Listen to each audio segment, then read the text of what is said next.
It's Sunday, May 12, 2024. I'm Anthony Davis. Welcome to the Weekend Show, where we make the time to consider the news of the week. You can support my work and independent journalism at patreon.com/5Minute News. Our guest today is an actor and comedian who shot to fame with his portrayal of Donald Trump on Comedy Central's The President Show. His live stream, Coffee with Tony, is returning on June 1st on Twitch and YouTube.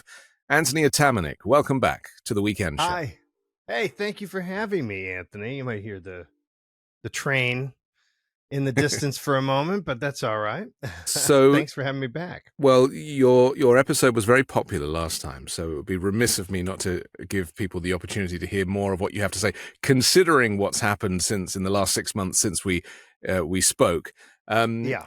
What we did discuss was the fact that you seem to know Trump better than many because you embodied him so accurately on the show that you created, The President Show, which was like a Tonight Show format set in the Oval Office with Trump as the late night host and Mike Pence as the sidekick. Well, now the real Mike Pence has refused to endorse the disgraced former president. In fact, no one from his former administration is prepared to endorse him. This week, Steve Bannon lost his appeal on Friday. He's going to prison. Stormy Daniels humiliated Trump on the witness stand this week. What do you say, Tony, that the Trump house of cards is finally collapsing? No, it is not collapsing. Great answer. I think that every time I watch this surge of especially media attention on whatever calamity has befallen him this week. I think, what was it, Rick's the big one this week was Rick Scott showing up to the trial to be the mouthpiece for Trump. Yeah. And I would argue also that it's sort of like that clock in Prague where the different characters come out and each have their own featured moment. I know there's many clocks like that in Europe, but that's the one It's like it's a Swiss design, I think. Yes. So I feel like, yes, for the moment, sure, Pence has said he'll disavow him. So did Bill Barr. And Bill Barr then went back around and essentially tacitly endorsed him and got an insulting but very funny tweet from Trump. I mean, admittedly, a very funny tweet. Yeah. So I don't buy any of the walking away from him yet. I believe that Nikki Haley might have a sort of similar strategy to Liz Cheney, which is maybe carving out what we're seeing as possibly this burgeoning new conservative party, or at least an influence to the Republican Party, some sort of balancing act in case things go sideways if he were to be elected. Stormy Daniels her testimony is, I think, a great chum again for especially the sort of blindly anti-Trump crowd.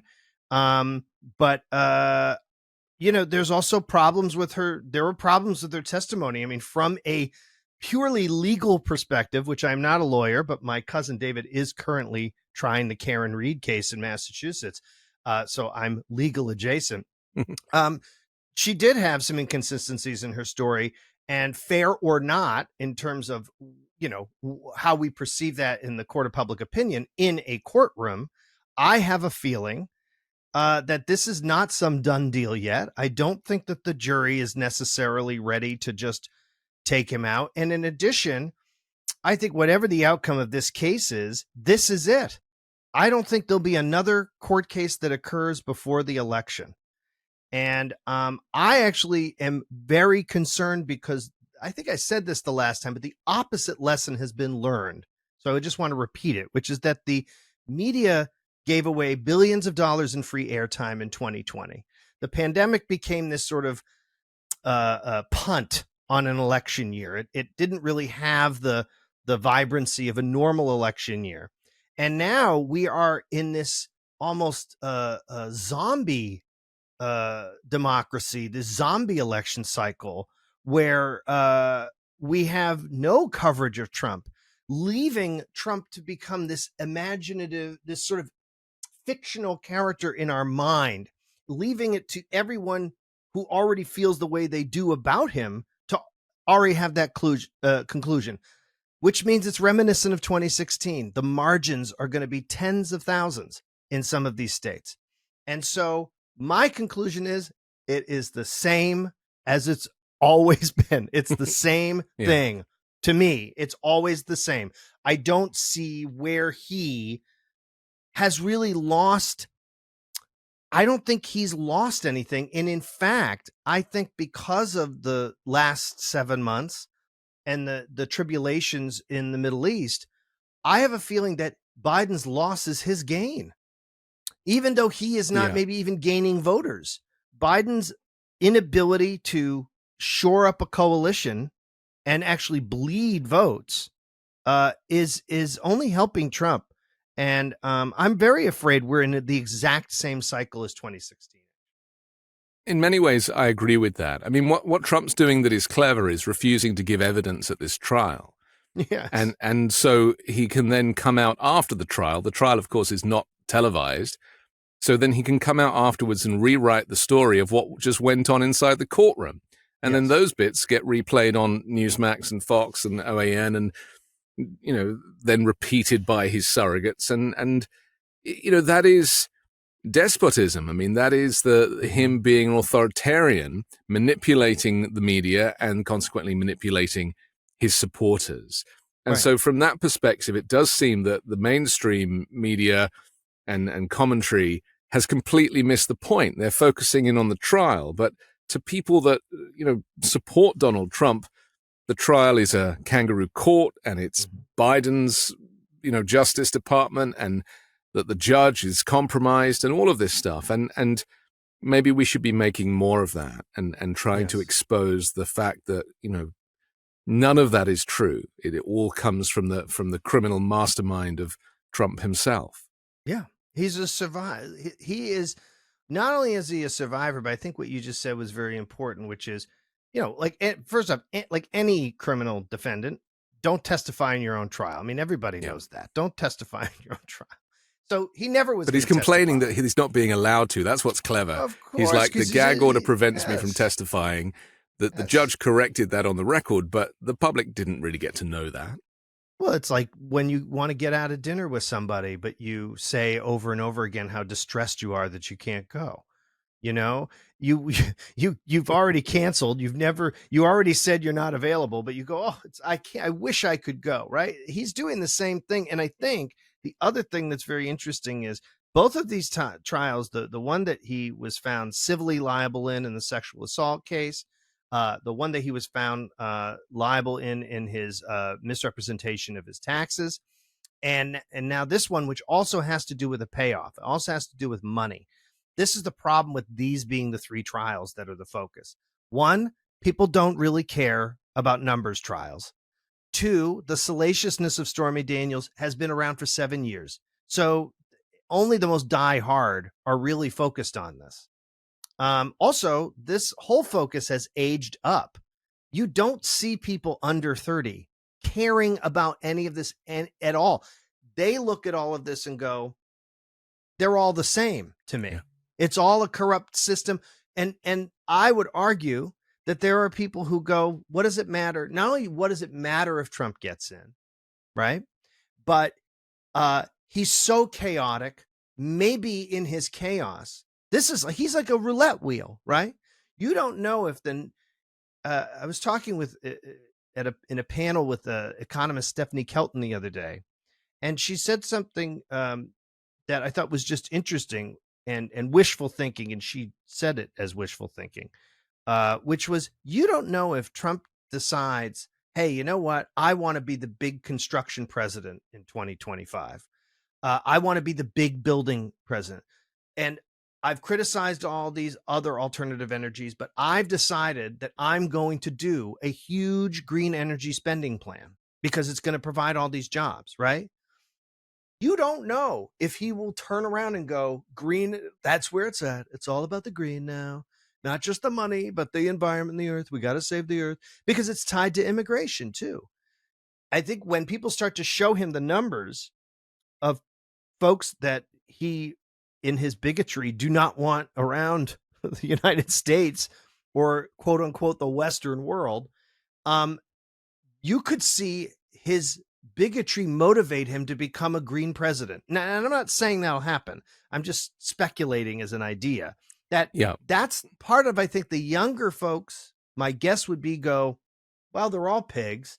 And he might be, he's so inconsistent, he might end up walking his way into a policy that we agree with. It's the flip-flopping. I mean, ironically, last month, I don't know if you're aware, but Trump at Mar-a-Lago told a group of oil executives and lobbyists at this dinner that they should donate $1 billion to his presidential campaign because if elected, he would roll back environmental rules that he said hampered the industry. Yes. I mean, that's the reality, isn't it? That ultimately what will win out is the only people he respects are male financiers. Doesn't care for women, and he doesn't care for the working poor or even the middle classes. He only is, and that's why he's running for re-election, because there's money that will pay the legal expenses, and we know all about this grift with the RNC and Lara Trump and how the money's now coming to. I mean, it's just. I mean, that's the sad thing, is that he is showing us and telling us how corrupt he is and how his presidency runs and how it operates like a kind of mafia institution. There's no hiding that. But I think what you're getting at is that people don't really care. And is that a reflection on America as a country, as the culture, because you grew up here, I didn't. I see it through a European lens, and it's, trust me, from where I'm looking, it's quite shocking. But, because it's been a slow kind of drip effect over decades, is Trump just the embodiment of a kind of 21st century America? Yes. I mean, Trump is the result, not the cause. Yeah. He is the result of I think something that probably it'll take centuries for us to really understand what happened. And I think a lot of it is a byproduct of media.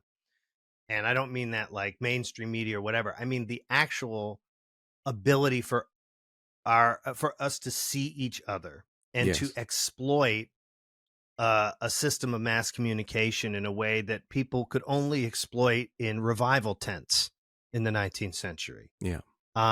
And if you watch the trajectory, this trajectory's been going on since the Civil War. I mean, this is a confederacy. The Confederacy is like a sleeper cell. It's like a virus. It's something that moved through the Democratic Party. It switched to the Republican Party. It's now and then it flowered and like some sort of like alien fungal disease. It split open the Republican Party and then flowered out, or I guess fungled out. And so to me, Trump is just the big, or the little mushroom head that's poking out.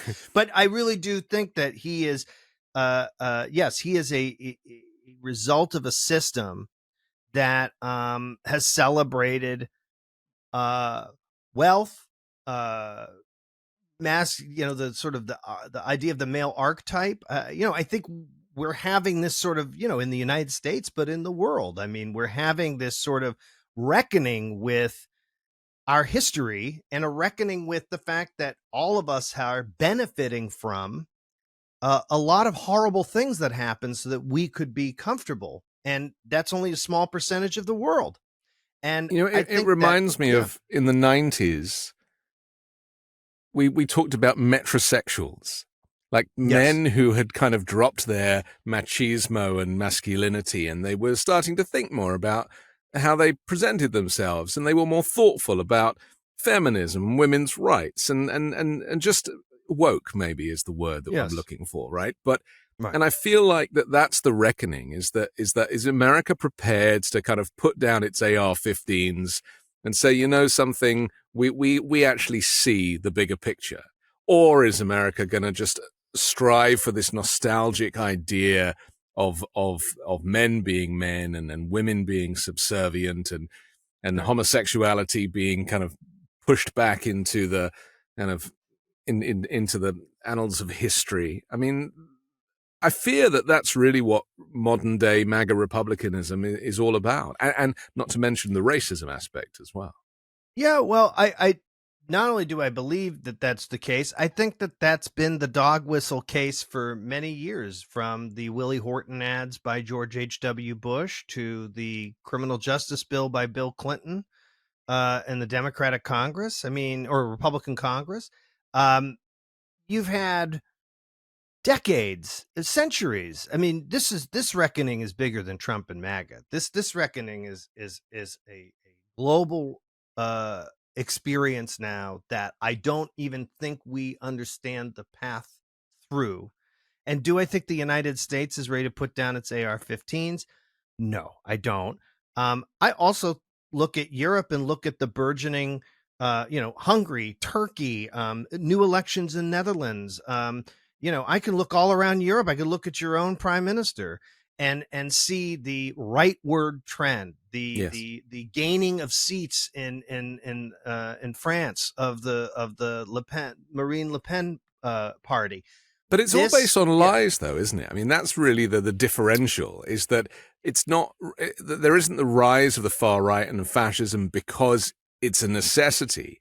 It's all based on, it's all fabricated to blame immigrants and to blame LGBTQ plus people and to try and, push the blame away from, even let's use inflation as an example, people blaming Biden or whoever. But the reality is that, companies are making record profits, especially food companies and manufacturers and healthcare, like record profits. And so the money that we're not saving is going into the pockets of billionaires. And yet the very people that would benefit from voting Democrat and actually seeing more money in their back pockets because of it, because, of the rich being taxed more, are choosing Trump because he sold them a lie. Well, he sold them a lie because they identify with him. And I would also argue that, I've said before, is that Trump's largest, actual most active group, and the group that was able to afford to go to January 6th for 3-4 days during a pandemic, are the credit card class. Yeah. They're the people making $200,000-300,000 a year, living way beyond their means, and they most identify with someone like him. And I think, secondly, you have, it's been age old, this idea of turning the working poor against each other through the most basic of visceral means, whether it's race, sexuality, but if you were to dig into any sort of actual workplace, you would find that there's a lot more understanding or camaraderie amongst various different groups of people. There's a great movie with Richard Pryor called Blue Collar that I recommend everybody watch. It's from I think the early 1970s, and it's I think it's James Caan's in it too, if I'm correct, but I might be wrong about James Caan. But it's a fantastic movie because I think anyone who's been working class, I grew up working class, you find ways of surviving and dealing with all different types of people, your introduction to different types of people, and your tolerance of, and I say tolerance because I know that's now a flagged word. I just mean it in the terms of whatever bigotries you come from, because everybody comes from inherent bigotries from whatever region you grow up in, whatever religion you grow up in, what your family, you learn. And then that's not even forget the fact that in the 1980s, if you or 70s, you watched a movie, there is probably some white guy who is kind of an ass, and he's a jerk to everybody, and he's even a jerk to the woman he likes, and maybe almost borderline verbally abusive. Yeah. And at the end of the day, he gets the gal. And so if you have generation after generation of people learning that through their media, through their region they grew up in, through their family, is it any surprise that we have to work to overcome essentially the very oxygen we breathe is rooted in this? So Trump comes along, and I've always said this, he's the most human president. He's the most human president because he's the most flawed. He lets his flaws, his mistakes, his misspellings, people go and look at that, the type of person who would seek him to vote, and go, yeah, you know what? He's lazy. He didn't spell check. He doesn't research. He does it off the cuff. He doesn't care, right? Like most of us, we don't want to say that, but But let's face it, most people aren't turning to an encyclopedia or turning to multiple sources to read about something. They are gleaning. Well, it's the imposter syndrome, isn't it? It's almost like everybody experiences imposter syndrome. He actually is an imposter and somehow got elected president. Yes. But at the same time, you cannot, and again, I almost feel like I'm being a Trump apologist today. I think it's not, I just want to make it clear, that is not what's going on. I think it's that I always want to sort of communicate, do not underestimate a person who with like a 7-person team won the presidency in 2016.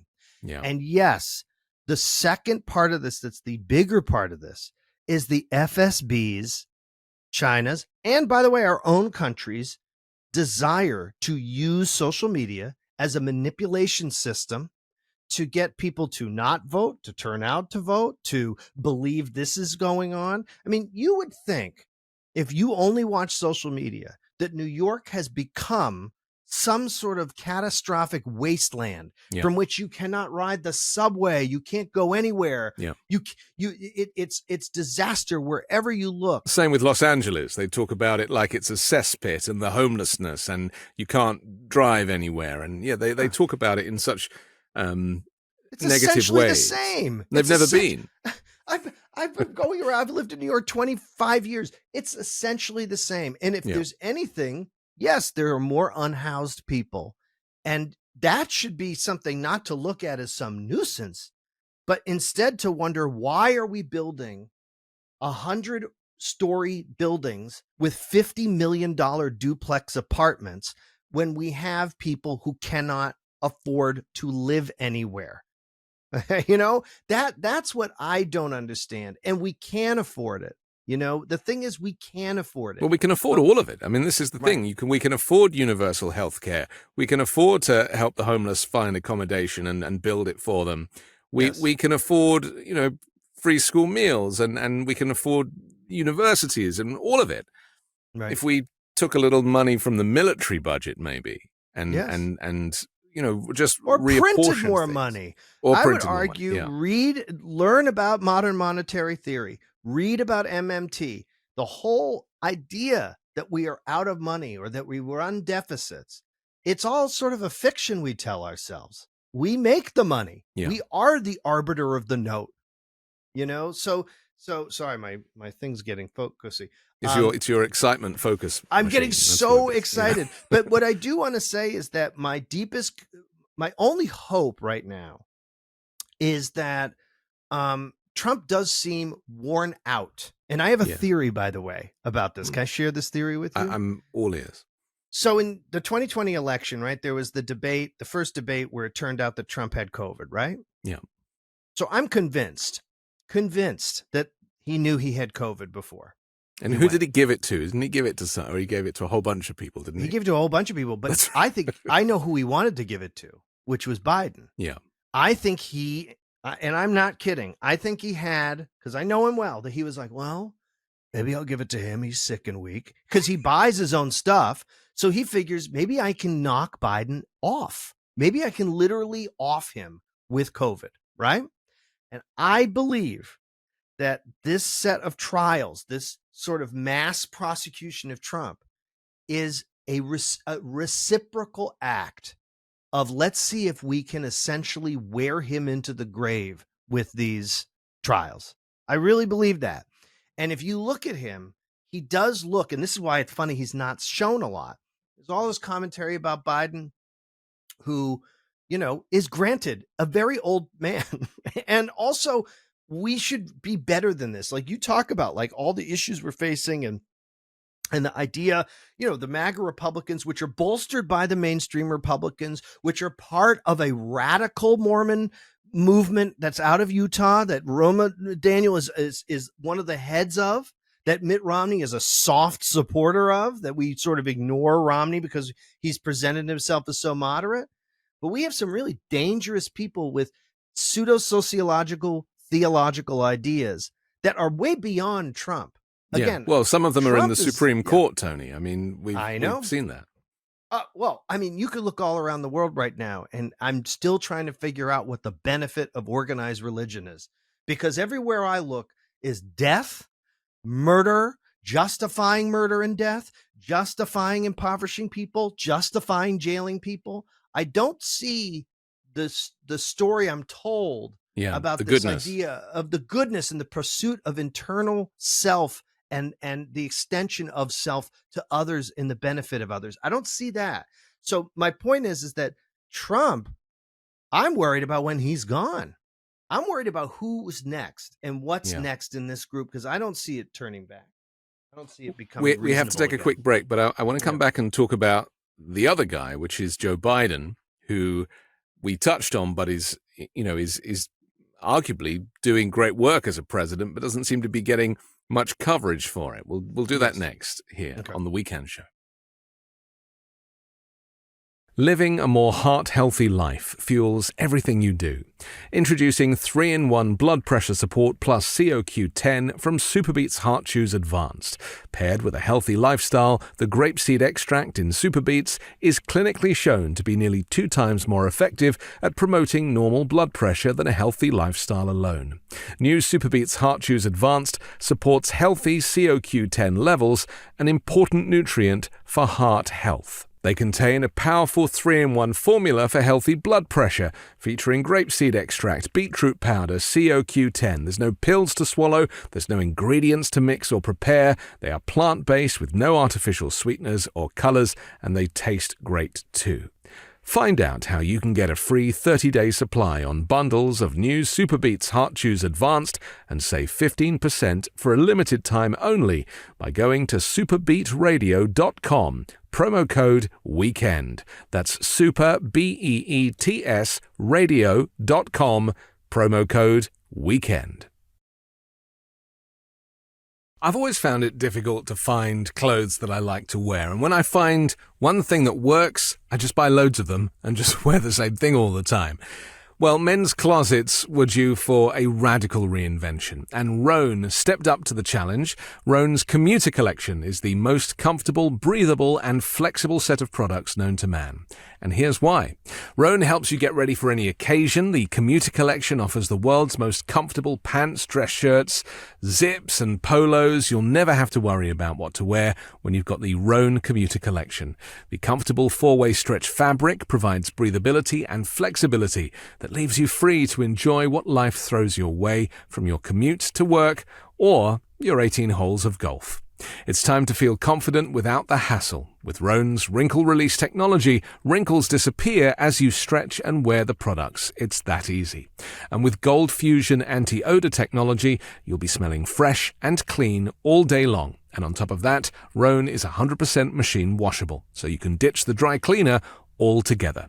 I personally love a technical fabric, something that is advanced and uses technology to make a more comfortable and more modern outfit. Now, the commuter collection can get you through any workday and straight into whatever comes next. So head to rhone.com/Anthony and use promo code Anthony to save 20% off your entire order. That's 20% off your entire order when you head to rhone.com/Anthony and use code Anthony, ANTHONY. It's time to find your corner office comfort.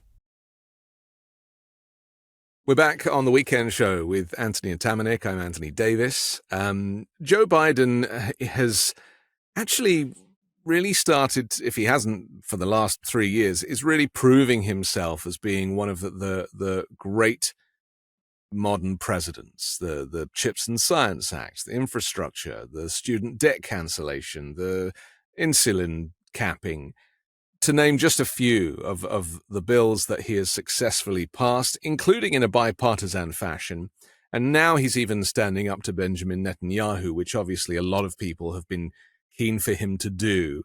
I think people don't quite realize how little power he has in the Middle East regarding that, considering that Netanyahu himself is very much a Trump-like character who needs to stay in power for fear of going to prison himself for corruption. But Biden stood up to him and saying, he's not going to be sending weapons if there is an attack on Rafah. Let's just talk to this notion that Joe Biden doesn't get the support, the media attention that he should have. Are we taking him for granted? And is this picture that is painted of an elderly man, is that short-sighted?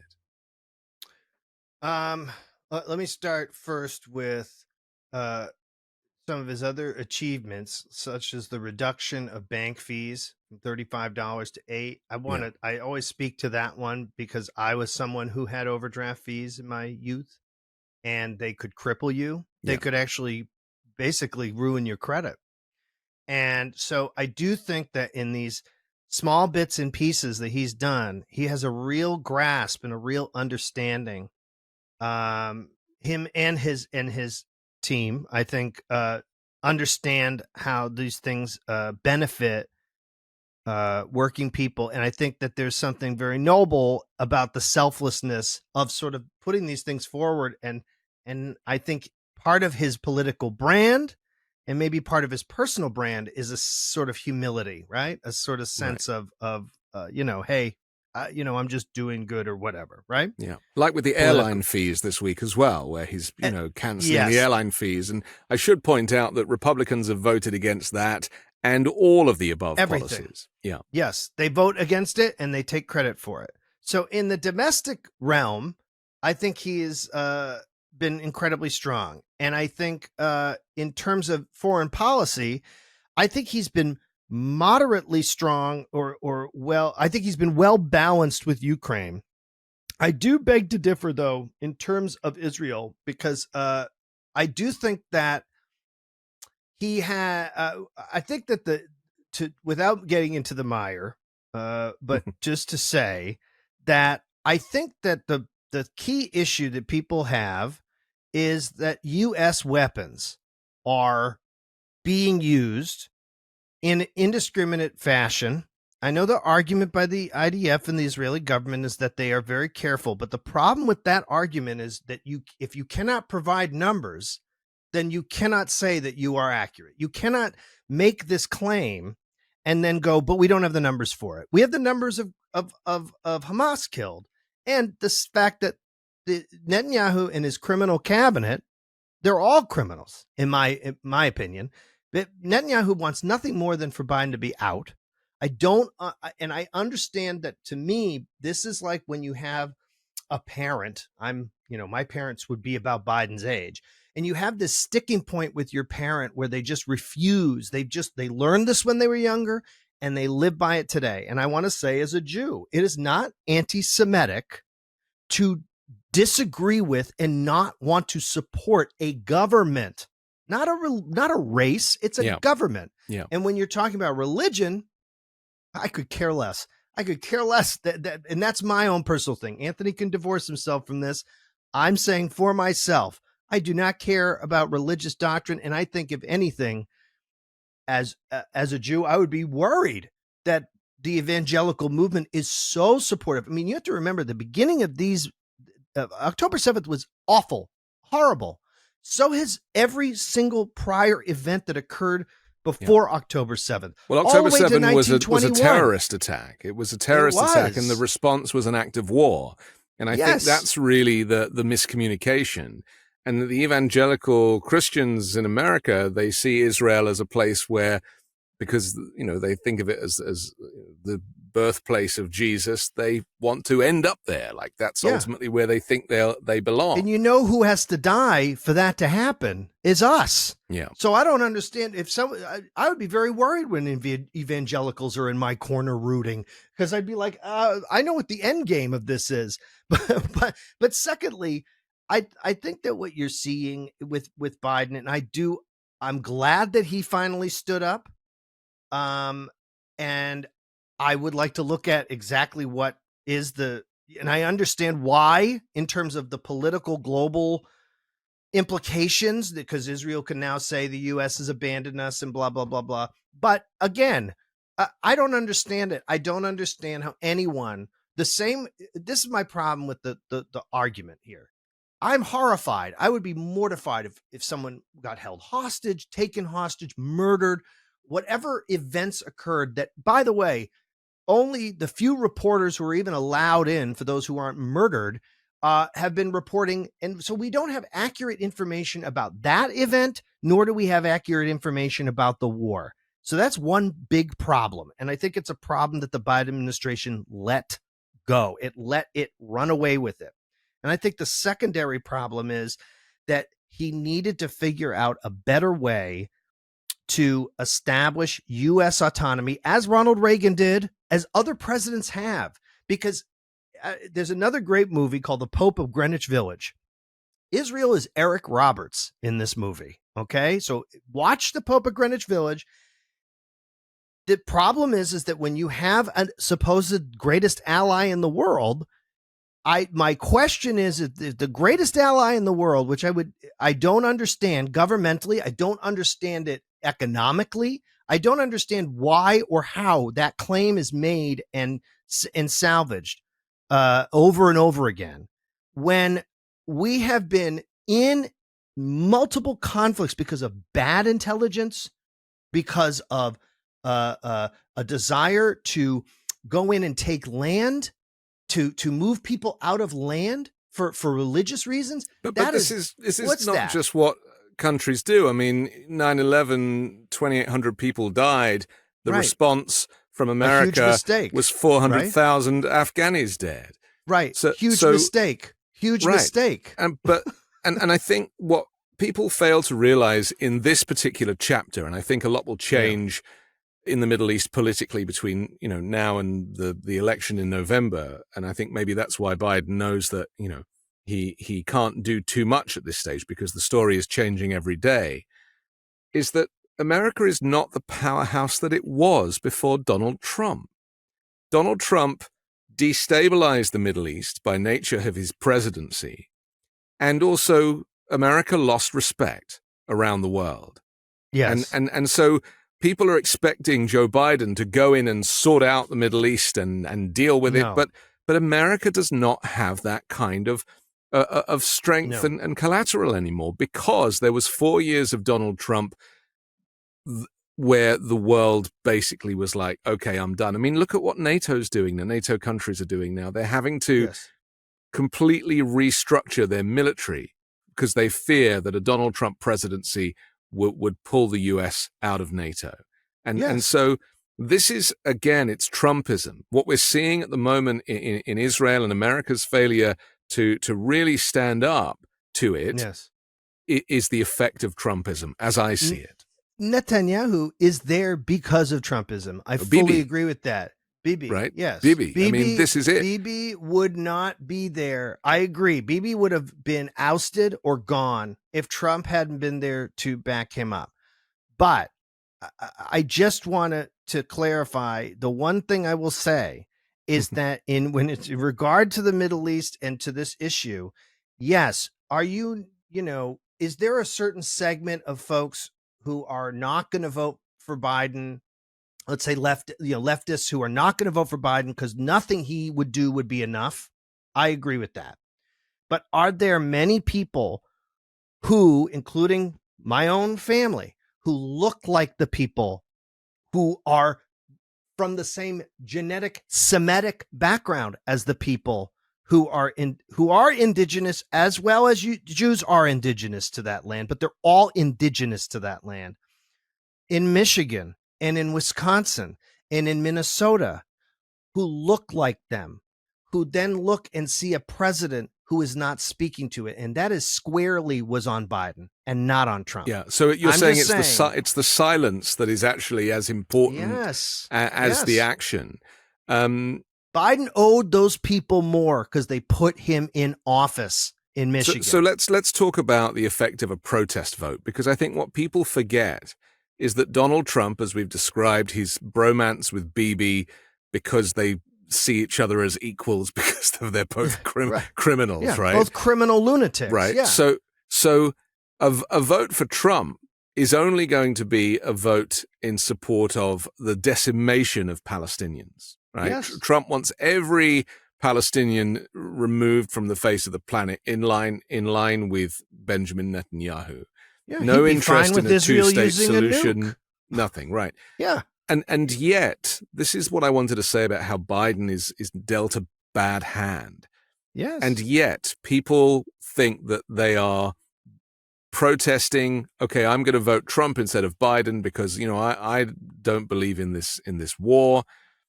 And yet Trump would double down on this war. Yes. And so what they'll end up with, the result of their vote, their protest vote, would actually be far worse for the Palestinians and only go to support Netanyahu's success. Well, think about it this way. Let's say you're at work and there's two managers, and one manager is just a complete mess.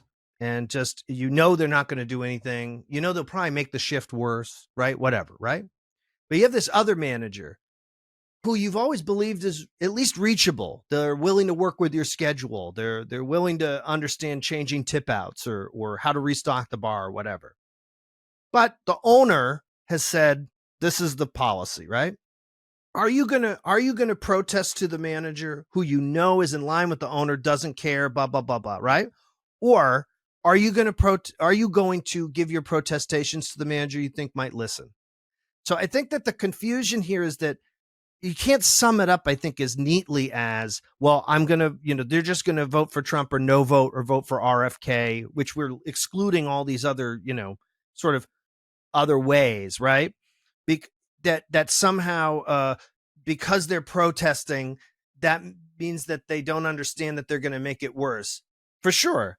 I would then also make the counter argument. One, it's already as bad as it can be over there. Okay. Yeah, I mean, there isn't much left to horror. bomb, to be honest. Yeah. Horror. Yeah. I think that the secondary thing is the idea, and it's so interesting to me, the way the mainstream media and the Democratic Party surrogates frame this, which is you should be honored. You should be complimented that the protest movement is seeking you, is saying to you, please listen to us. Because what they're saying is I believe you have the ability to change. I believe you have the ability to adjust your policy and not make a political calculation. Because I'll tell you the calculation that the Biden folks are making. And it started with Nikki Haley. See, Democrats since the 90s are just so attracted to getting Florida and to getting those lost Republican votes. And they just love it. And they finally abandoned that strategy in 2020 because of the pandemic. They finally said, all right. And you see what happened. Bernie came along. I mean, Bernie has marched in step with Biden up until essentially these moments. And even now, where I know if Bernie Sanders had the ability to really speak his mind, they won't even give him a vote on the Senate floor. Chuck Schumer won't even give him a vote, right? What did Benny Gantz said that Biden loves Hamas? These are the people that we want to deal with. But hold on. But secondly, firstly, so their calculation is we can win Florida this year, and we are going to get those disaffected Nikki Haley voters. And so that is our path to the presidency. So we don't need these difficult leftists. We don't need these people protesting on campuses. And we know at the end of the day that those brown folks from the Middle East, which, by the way, is not, there's South Asia and all these other parts of the world that are not the Middle East that they often refer to as the Middle East, will come along because they'll know, based on the argument you just talked about, that Trump will make it worse. And I think that people have reached a stage of hopelessness after 7 years where I don't think that's true anymore. I don't think people see a path forward for the United States. And I'm being very honest. And so in some ways, I think they see Trump almost as you're picking at a scab, And there's that moment where, if you pick this scab off, it's just going to come off. You're going to re-injure yourself. Blood's going to come out. And I think that Trump is weirdly this sort of national scab picking we're doing. And I just think Biden's the Band-Aid that can't stay on. I'm worried. And so, but to say to your earlier point, it is a hard, the fact that he has, despite some of my policy issues with him in terms of not going left enough, he's been an astonishing president, probably one of the most astonishing Democratic presidents in terms of mechanical operation of the government in 70 years.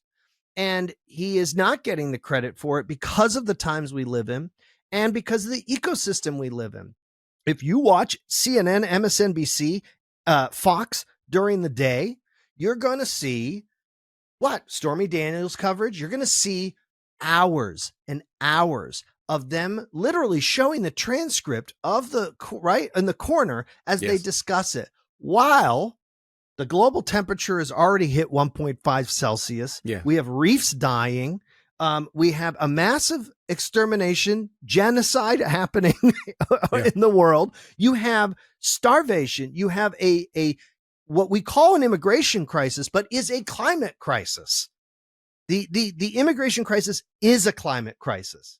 And will only get worse as the planet warms. I mean, people, I've said this a few times now. I'm like, if you're worried about immigration now, wait till climate migration hits peak, and you'll see that movement. And you know what's so interesting though is the miscommunication between what is happening and how it affects people and their opinion about it. And let me reference, for example, Trump rallies, you know, when people get interviewed, which is one of my favorite things to watch, you know, being when the interviewer is playing devil's advocate. My two friends do that. My two friends, the liars, the big liars, the good liars, the good liars. There we go. Those are two former students of mine. Oh, really? Oh, well, that's great. They have a great movie out. They're fantastic. Yeah. So the point I wanted to make is when they ask the question, so how is this migrant crisis, this immigration crisis, how is it affecting you? Yes. The person goes, oh, well, it doesn't really affect me, but I know it's a big problem. Right. And that really is kind of, to me, sums up this whole charade that is the polarization in America. It's like it's not affecting you directly, and yet because of the decades, the Rush Limbaugh brainwashing, you are now of the opinion that migrants are bad, despite the fact that they built this country along with slaves, and that transgender people are bad, even though you've never met one, and that you might become gay if you read a book about sexuality. Yes. You know, it's just frightening the amount of the difference between reality and fantasy on all of these subjects, and how ultimately Republicans who have been brainwashed would benefit in their own lives so much more by voting for the Democratic candidate, whoever they may be. Right. Well, I think that you have a lot of people who ultimately want to be left alone. They don't want to think too much about an idea beyond the conclusion that has been fed to them. We've become way better at packaging conclusions and packaging information and providing it. I am deathly afraid of artificial intelligence and what its capabilities. You're already seeing it. Yes. I'm also deathly afraid of what's this war, this social media espionage war that's been going on now for 7-10 years. And the FSB is I cannot understate really the last 7 months are Putin's coup de grace. I mean, they are he incredible. Is rubbing his hands together right now. It's incredible. He's loving all of this. He put the United States in the just perfect hypocrisy position to its Ukraine support, and forced it to have to sort of somehow double-faced defend indigenous people in Ukraine while defending the invasion of a land elsewhere. And I think that when you look at that and you look at the duplicity and that's going on at the media level, and then what people are digesting, you know, Trump again. This is why I say human president. If you have the corner guy, if you have the guy on the corner who goes, we did this in our last special, right? We played an alternate reality where Trump was just a guy, said, hey, if I was president. And I think that that's the big lesson we learned from Trump, was that every time someone goes, well, you know, if I was president, you go, no, it takes an enormous amount of talent. And you said earlier, you know, about Biden got dealt a bad hand, right? Every president, that's the whole point. Yeah. That's why it's the toughest job in the world. You're the leader of the free world. And my fear is not that we're not going to take big swings, but that the wrong guy is going to take the wrong swings. And I do think that we have to have the ability to sort all these issues out and understand that we can have feelings about all of them, that they call it the tension of opposites, to be able to hold these ideas equally in our mind, to understand that multiple things can be true at the same time, so that you can hold, as I hold in myself, I hold disdain and disgust for the Israeli government and its response to October 7th, which was a horrific act. And the idea that you have to say that to say the next thing, as if it's not already assumed, is crazy to me. But I can hold in my heart the horror for those hostages and for the people who suffered that at the music festival. And that does not mean that I have to therefore look callously on the deaths of children and women and a new crop of people who are basically been taught through missiles that they should also decide to sacrifice their lives or militarize because of the unending conflict.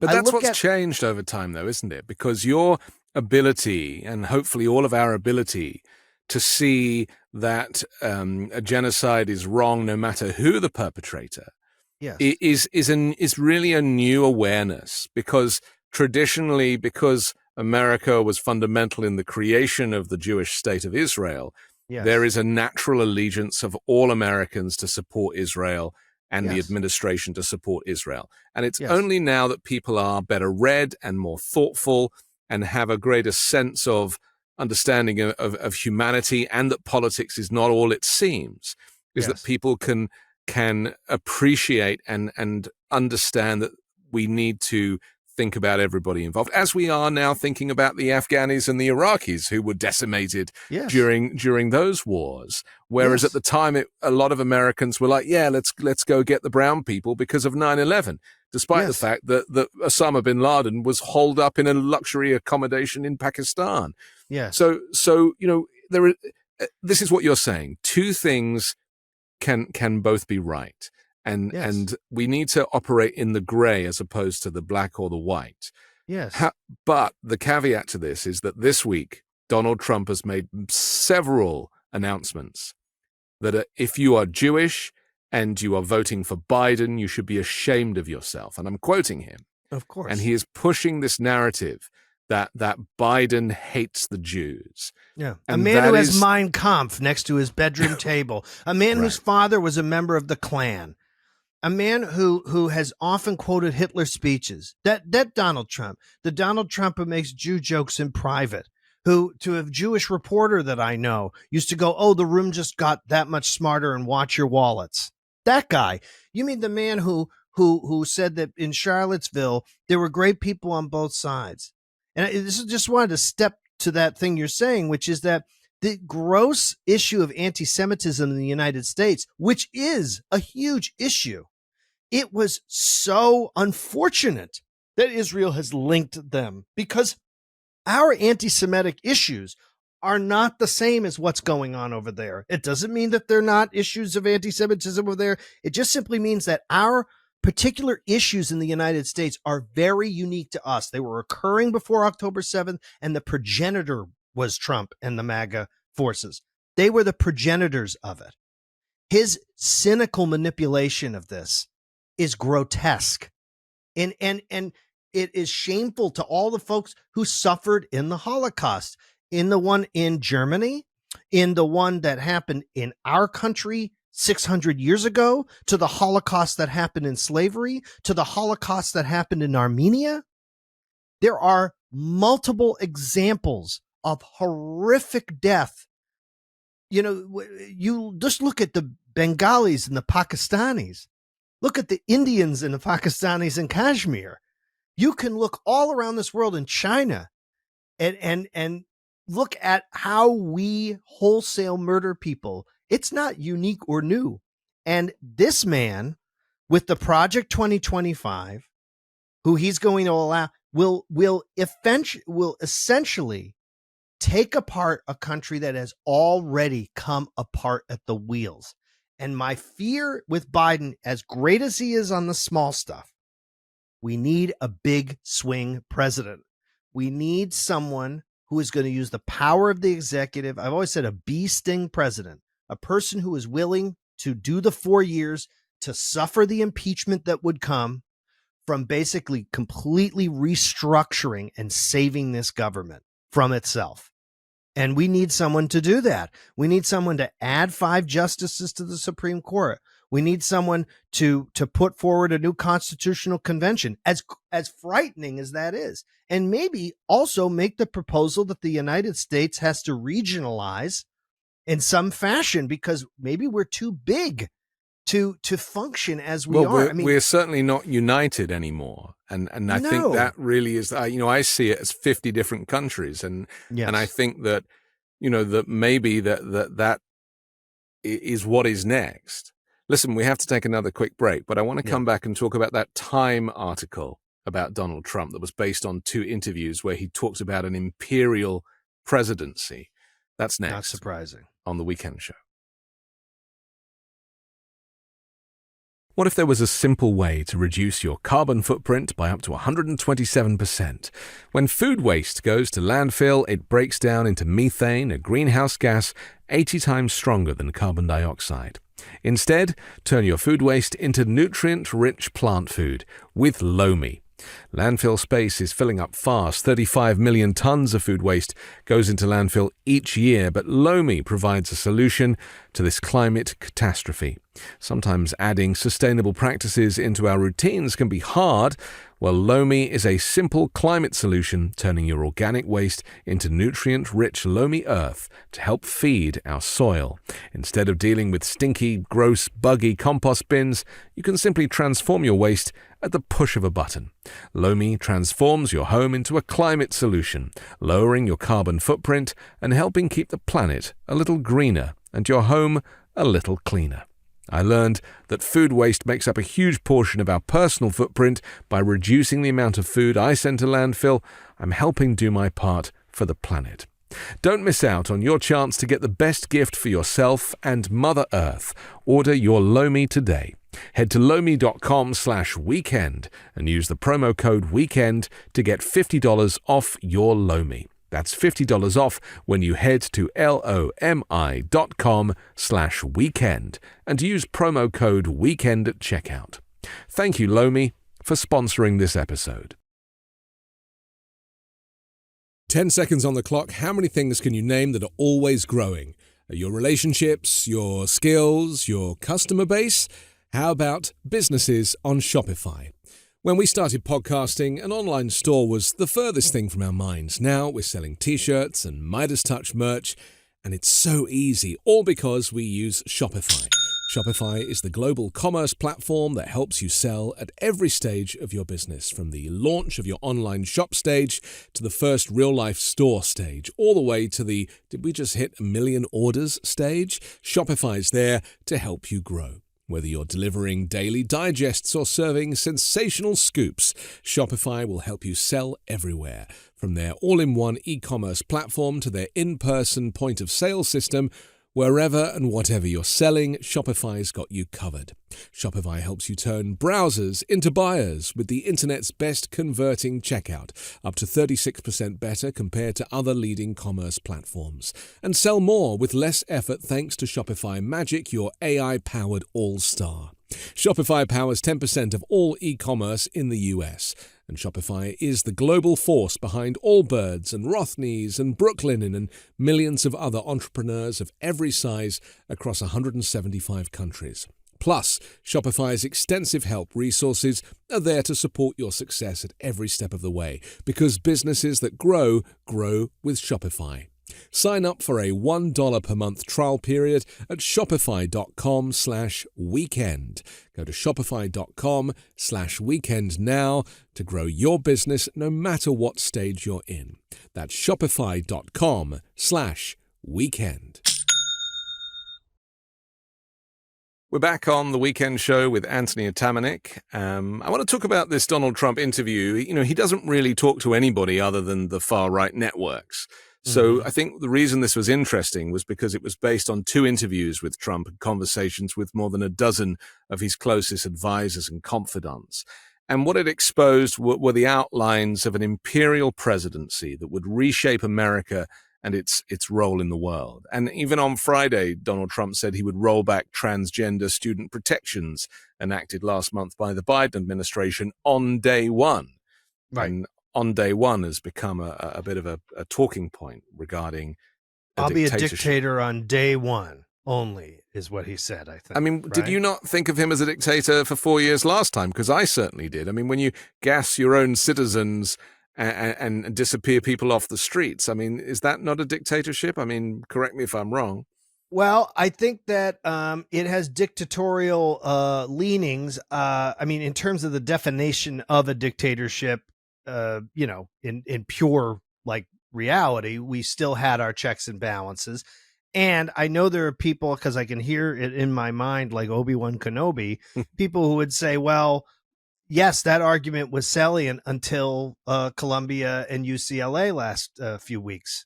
Like, you can't, the problem is you can't maintain those arguments if then you send, and I understand it's not the National Guard, that it's the states that are doing it, but it is still a problem. We have a problem in general with sending people in to take care of people that we're not down with, right? And I think that this is where we have an authoritarian tendency. And I think we all do. I think all people have a part of them who go, man, I just wish this could be fixed quickly. And I've thought it about Trump stuff. When you see those rabid right-wing rallies, there's a part of me that goes, round those people up, arrest them, just put them away, get them out of our world. It would be so wonderful and easy if that's what we could do. And we used to do that. In fact, we used to, for most of human history, we didn't just round them up, we just killed them. But part of the evolution of our society was that we don't do that.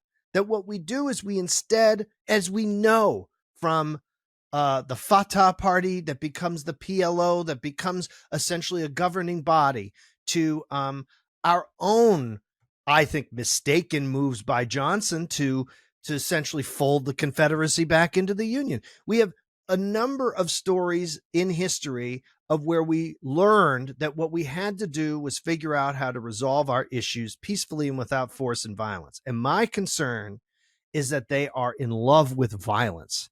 And so even though they talk about a mandate for leadership and you have Paul Dans and Spencer Creighton who are going to lead this initiative in Project 2025, and that this is somehow a successful conservative administration that really is about conservative principles, the same way that the Federalist Society provided us these judges. And, we thought the world was going to melt when Roe versus Wade was overturned.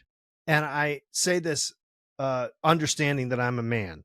I know that there are many women across this country who are horrified by what's happening. There's plenty of coverage and there's plenty of political animation. And you can see in off-year races how this issue has animated the Democratic base to turn out, and particularly women.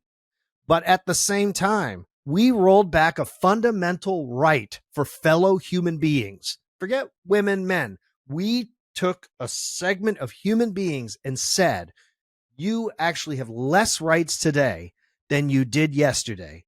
And everything still marched along. Dancing with the Stars still came out. We all still celebrated our holidays and went shopping and flipped through TikTok, and we kept doing it.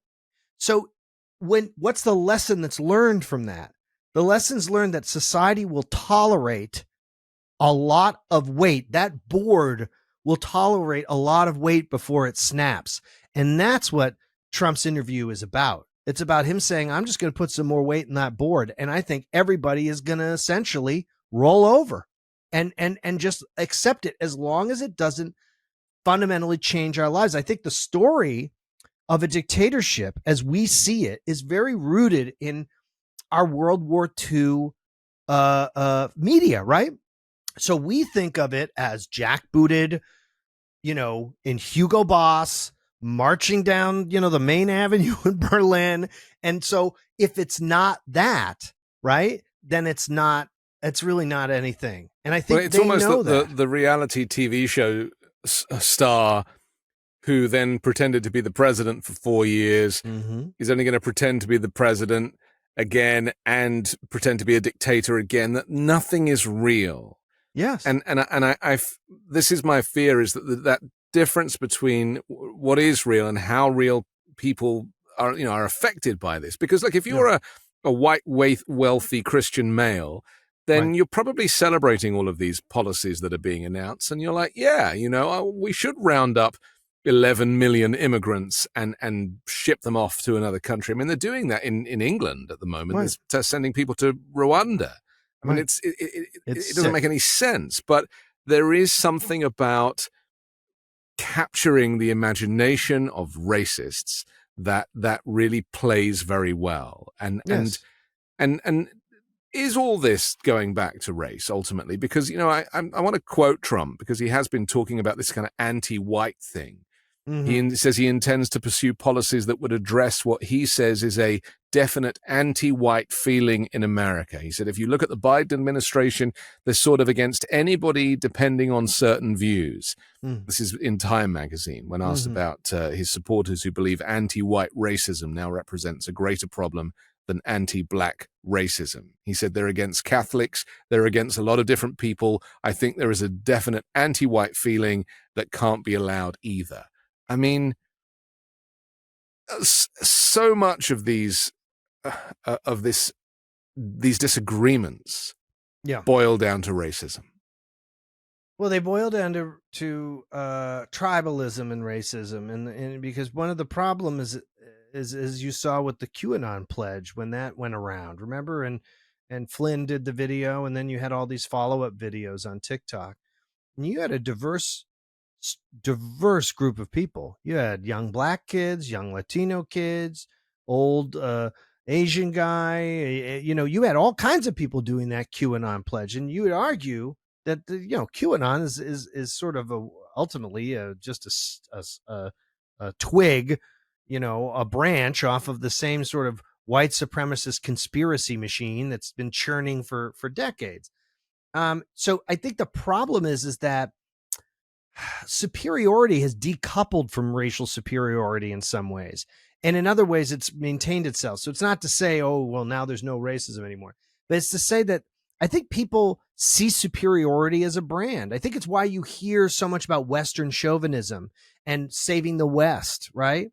Is that in some weird way, the tribalism of our consumerist culture and what we consider sort of Western society has become the new sort of team that we can all play for. And then Trump can exploit that, right? Listen, in Texas, if you were to look at the polling in Texas, it's not just white people who are like, send them back, right? You also have this sort of entrenched generational immigrant issue where someone who's been 2 or 3 generations in says, why are these people coming here? Yeah, we hear this from the Hispanic community quite a lot, which is ironic, isn't it?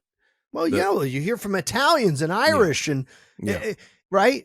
In the nature, of course, of racism in terms of, I'm no expert, so, I'm a white guy talking here, but I think that the difference in the United States is, in particular, you have this issue of black culture and then the rest of racism in the country, because blackness is such an inherent part of the U.S. story sadly, in the worst way, and then in the greatest way, of course, in the sense of the contribution ultimately that is made by, unfortunately, the people who are dragged here as slaves. And I think, when you talk about the original sin of the United States beyond murdering hundreds of thousands of indigenous people, is the fact that not only did we bring so many, we brought all these black folks to be slaves in the United States, but then in addition, they build so many slaves, built built our capital, built Washington, D.C., that then even after a civil war, when we undo Reconstruction, we take back that property, we take at every this is really dumbing it down, but we Lucy in the football, the black community for hundreds of years. And yet I think that one of the great wounds is that black Americans are original Americans. They are they're as American as what we view or we're told is the American, some white guy, in a polo shirt wandering around a golf course. Yeah. So, or Uncle Sam, for example. Or Uncle Sam.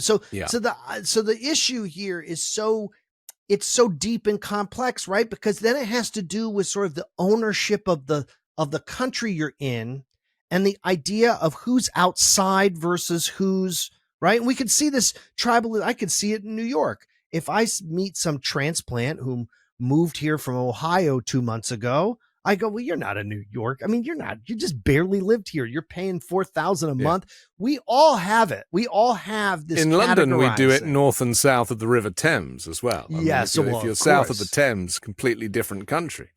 I know. Well, I personally like Bankside and I like the Tate, but that's just me. But so I think that Trump. I think the problem is we all look at it on the surface and go, well, how could you ever support some hateful person whose essential draw is this sort of idea of whiteness as something that is persecuted and needs to be elevated, which is just completely batshit in terms of thinking that. And secondly, you have an apparatus that's built up. What we're not talking about is the YouTube community of comedians who have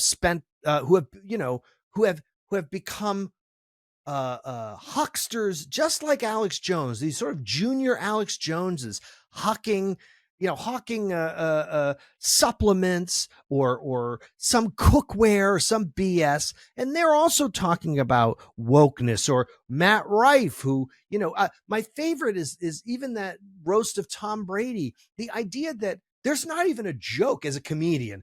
There's not even a joke. You just say something transphobic and then go, I'm not able to say that, which is the craziest thing. Is you are able to say it. You said it on Netflix. Well, Bill Maher is very guilty of this, isn't he? Bill Maher does that thing where he tries to do it like he's just posing questions, but actually it does come from quite a dark place. And I think that war on wokeism is so narrow-minded, because hopefully we should all be proud of our wokeness. But first off, and also there is no such thing. I mean, wokeism drives me nuts. It's a word from the black community that got co-opted and then flipped around and became this thing that it never was. It was PC culture before that. It's always this word, which really translates into, yes, of course, anyone who's been to a march knows that there are insufferable leftists. Everybody knows that you're going to meet someone who's like, I studied Marxist thought in relationship to kitchen appliance production, and and I eat soy milk, or what's all the sort of stupid tropes that right wingers and neo-libs sort of paint leftists as, right? That's not most leftists. That's like anything. The same way you have armchair right-wingers or you have armchair neo-libs. You have people who hold sort of awful views that are a part of your clan. And because they hold awful views, they get heard or taped or filmed speaking. And then they are held up by other people who don't want your message to be heard as a symbol of your message. So you become a meme effectively, and then it's downhill from there. But I've always struggled to define what the media, and especially the right-wing media, are increasingly referring to as the far left. What is the far left? I mean, outside of that kind of university brigade that you discuss, I don't really know what it means. And we had it a little bit with the self-entitled squad, who were advocating for something that he was actually just, policies that advocated for humanity.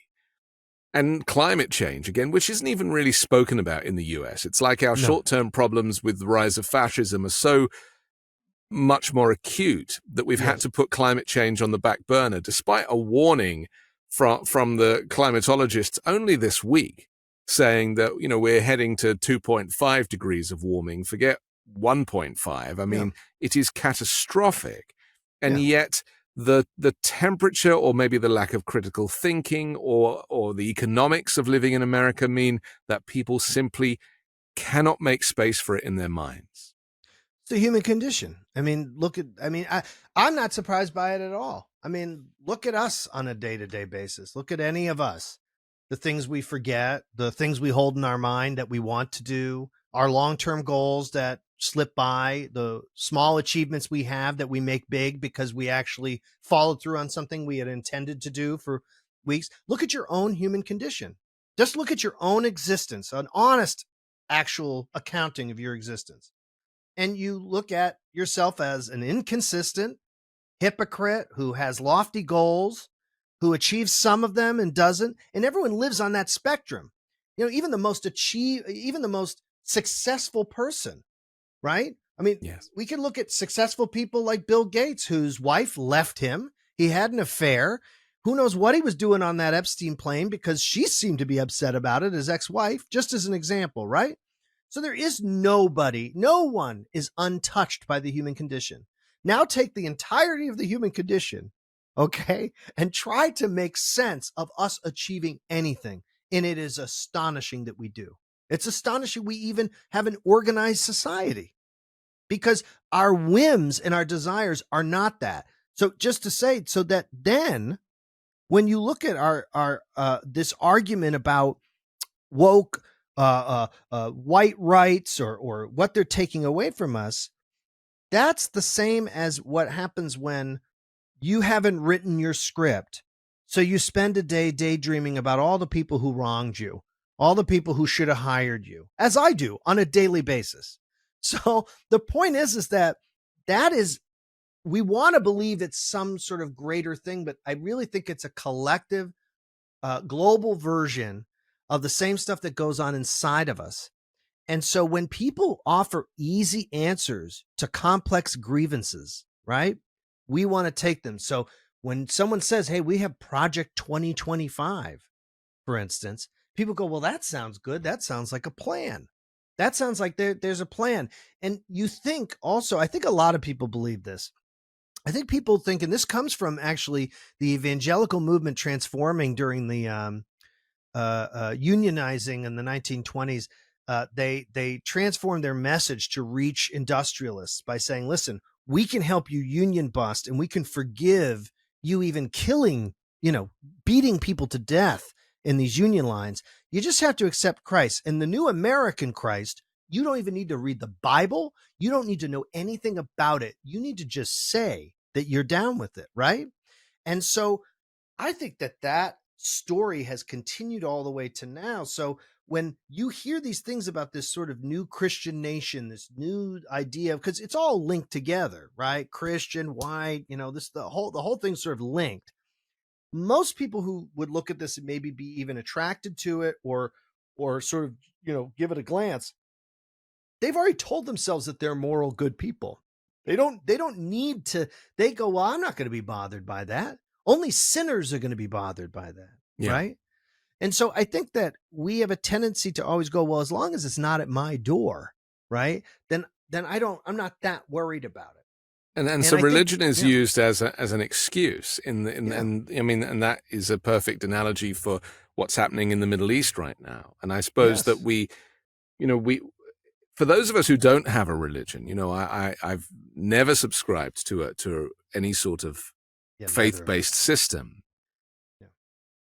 And yet, if I was to be in conversation with an evangelical Christian, they'd be like, well, you're not a complete person. And yet I don't have the ability or the facility to repent and pray and all of that stuff, which, to me is so otherworldly. I'm too focused on trying to be a good person in this body on this planet. Yeah. And it's so interesting, isn't it? How you can have your own commandments. They don't have to be, Moses didn't need to deliver them on tablets of stone to be a good person. And yet people like me are not really considered to be the full ticket. No, and not only that, Moses took those commandments from the mystery school that he went to school in Egypt, and then just took them and said, "Oh, they're commandments from God." I mean, the whole thing is always a human story. No one has the answer for what's going on, and besides religion being a political organizing system, the same way that money was an organizing system, right? These were just ways in which we basically kept each other at bay and control. Control. Population control. Yeah. But so this notion, because I want to talk just finally about the kind of the libertarian thinking in America, which is that we don't need government. We don't need to have an organized system, that actually, smaller government is better, despite the fact that, the country is full of 330 odd million people with different thoughts and mindsets, and industry is changing, and automation is changing, and agriculture is changing. And, the world is not the way it was during the Industrial Revolution. People are not even going to work anymore. They're working from home. And these are huge changes that really systems need to evolve with. Right. And maybe part of the problem is that Joe Biden seems to be advocating for, tradition and business as usual, when in fact the system does need updating, does need future-proofing. And Donald Trump, whilst not offering that, because he's offering more of a 1950s style America, which obviously is connected with nostalgia and moon landings and segregation, I might add. But it's very much the case that that what is on offer are two very inappropriate offerings, and that actually, to have a younger and more a modernizer in place would maybe be what the US needs right now. Yeah, it's not their time, but these are the people that we have. But I fully agree with you that, I always say Biden is a pre-Clinton Democrat. Biden is from the era of Mondale and Carter. He is in the era of Kennedy. So in one way, we're seeing Democratic leadership that like Gary Hart would have given us. Mm-hmm. But everybody has to vote for Biden if they are anti-fascist and if they care for democracy in this moment. And whilst he might be the wrong president for the future, I mean, he's not going to live forever, right? So he can only go one more term, right? At this crossroads right now, the choice, as I describe it on the show, is dictatorship versus democracy. Which one do you want? Forget all of the policies and the issues and the things. It's like, do you want to go down the road that is going to literally destroy our society as we know it? Or are you prepared to just hold on for a few more years and see change on the horizon? Well, I think Mehdi Hassan has said the same thing, right? Which is that, and he's been very, very vocal, obviously, about what's going on, and particularly in Palestine, in Gaza. And yet he still comes down on the side of how could we allow Trump to be elected? And although I understand the passion of young folks, and I understand the desire, it's sort of twofold. I understand the desire. As you can see, it's effective. This affected Biden deciding to hold back weapons. Some might say too little, too late. Some might say, hey, it didn't go far enough. But that is the effect of the protest. When people question why did that organizing happen, it's because this at least got us that. That is the effect. So when you say, I will withhold my vote, there is that's why a politician's a politician. So I disagree with the idea that we can't threaten to say, we ain't going to vote for you if you're not going to listen to us. That's the only leverage a citizen has. Yes. So when people get all upset about the protesters, I don't get it, because I'm like, this is democracy in action. Like literally it is what it is. Well, it's the only thing you have. You have your vote and you have your right to protest. There's not much else. Now, when the rubber meets the road, you also have to understand that there are, they say you take the high road, I'll take the low road, right? Well, if you take the wrong road, let's say you believe, what's the difference? Trump and Biden, same system, same two heads of the same hydra, right? Okay, even if you believe that, there's one path that gets through Biden and is more likely to lead to some form of transformation. And by the way, no matter what the candidate is, the system is fundamentally flawed and has to be changed. And that will only be reworked at the local level as it moves up. That's just the way our system designed. And there is, I don't know what we could do to change that. If someone has an answer, I don't have it. Yeah. Trump would be going into that low road, driving into a cave, getting your car stuck in a mud pit, and then being sealed in there for 1,000 years. That's the one thing I will say emphatically, is that if Trump is elected president, it is not about Donald Trump. It is about a decades, if not centuries long desire by what I call the Confederacy to regain and reshape America in a way that will fundamentally change the world. And I know that there are people out there, and I want to answer your leftist thing in this, which go, well, you know, we're a villainous empire. And yeah, guess what? China's a villainous empire. The Soviet Union was a villainous empire. And we were a villainous empire. We all did terrible things during the Cold War. And by the way, there hasn't been an empire that hasn't been villainous. So the argument that somehow because we happen to be not the last man standing, even China's still right there. India's on the rise, and Russia, even from its prostrate position, has done a very effective job of poisoning, as Putin is very good at poisoning, our media ecosystem. So who are the leftists in this world? The leftists are the people who are trying to push for the things we discussed: universal health care, a better pay, shorter work week, more efficiency in our work, saving the environment, redesigning cities, making sure that the unhoused are taken care of, making sure that we have education that's fundamentally good, prison reform, police, defunding the police and shame. I mean, that I never thought I would even say that phrase until I saw what happened at UCLA, and I went, we need to stop. We need to completely change our policing system and our reform system. That's leftist principle. Libertarian principle disguised as leftism, as you see Jimmy Dore, Russell Brand, on Spotify, Joe Rogan, these pseudo podcasting orbit around Joe Rogan of these folks. They are bomb throwers who want to believe in chaos that they disguise as libertarianism. Yeah, that's the Steve Bannon system. Yes, which is ultimately really a stool softener for the fascist shit that's going to come. Yeah. So, not to be disgusting to your audience, but that's what we're talking about. So yeah, there is a fundamental problem here. There are two unlikable paths of treatment, but one of them leads to the possibility of not just recovery, but of redemption. And the other one leads us into a mire. Yeah. And that would be my final statement. I've never craved, I've never craved a return to normalcy more than right now. And I think that's the offering from Joe Biden. And even if it's short term, it is so much more favorable than the alternative, which, I mean, Project 2025 announced that they would ban pornography this week. Yeah. And, you know, that ain't going to go over, by the way.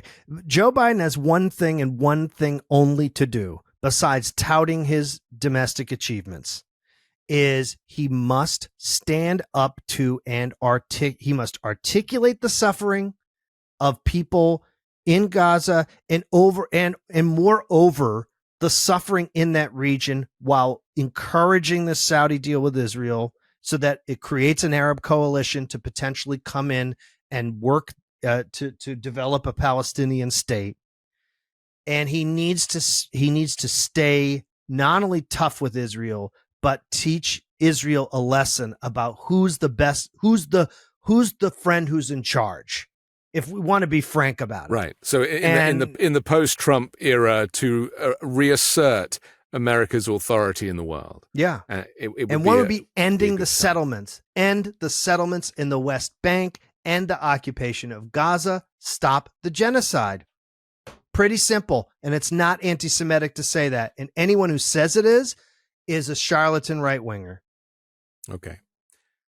I take the point. I think a lot of people would do too.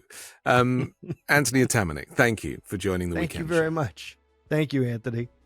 I'm Anthony Davis. Don't forget to support me and independent journalism at patreon.com/5Minute News. You can catch me on the 5 Minute News channel on YouTube, and get the podcast, and join me next week with a brand new special guest and more factual news to discuss on the 5 Minute News Weekend Show with Midas Touch.